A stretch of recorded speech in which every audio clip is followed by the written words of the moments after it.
So by now, most North Carolinians are aware that our own Governor Roy Cooper is on the short list for Kamala Harris's potential vice presidential running mate. So that got me thinking, what has been North Carolina's history with the position of vice president? The answer lies in these two. And with that, it's time for a history lesson. As part of the original 13 states, North Carolina is no slouch when it comes to rich American history. Internally, the state was relatively vital, had nothing to be ashamed of as far as comparisons to other states. On the national stage, people kind of ignored North Carolina. However, when it comes to representation on the executive level, only two have made the national leap to vice president: Andrew Johnson and William Rufus King. Born in 1786 in Sampson County, graduated from the University of North Carolina at Chapel Hill. King served as a member of the House of Representatives for North Carolina, and later, after moving to the territory of Alabama, served as one of the state's first senators. He was selected as Franklin Pierce's vice presidential candidate, but then you have the unfortunate circumstance of during the campaign, the 1852 presidential campaign, King became ill with what they called consumption at the time, which is tuberculosis. While their ticket won, King never made it to Washington, D.C., and died less than a month on the job.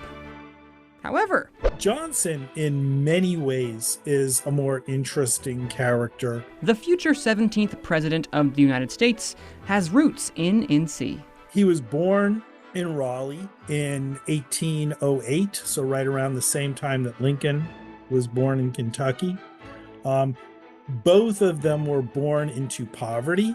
Years later, Johnson married and set up shop as a tailor in Tennessee, where his political career blossomed from town mayor to senator. Lincoln wanted to make a point that he was willing to work with Democrats. Johnson was a Democrat. He liked what he was doing in Tennessee to try to get Tennessee back up to speed and back into the Union. So he went to other Republican leaders and said, I want Johnson to be my running mate. The Lincoln-Johnson ticket was ultimately victorious, but like King before him, tragedy would strike early on. He met Johnson for the first time on April 14th, but we don't know exactly what went on in that meeting, and that evening Lincoln was assassinated and Johnson's vice presidency was over. So again, he really didn't do anything.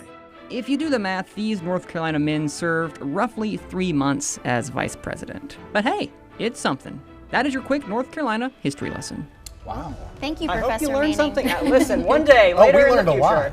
I hope so. I talked to Dr. Kennedy, who is from Hyper University. He gave me a nice kind of overview of the two men that we have. Obviously, there's so much that I couldn't put in there. Yeah. For the sake of time, don't do too much in 2:30.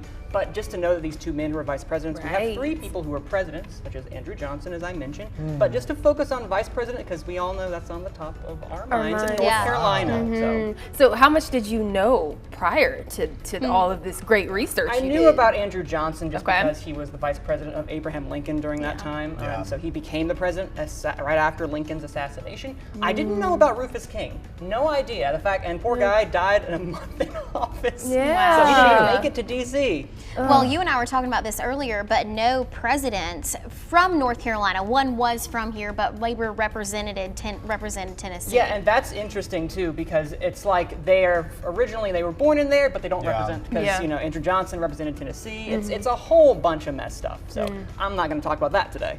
So we need more people from North Carolina to run for president. That's my More takeaway presidents. here. Come on now. Yes, and Manning, thank you for the history.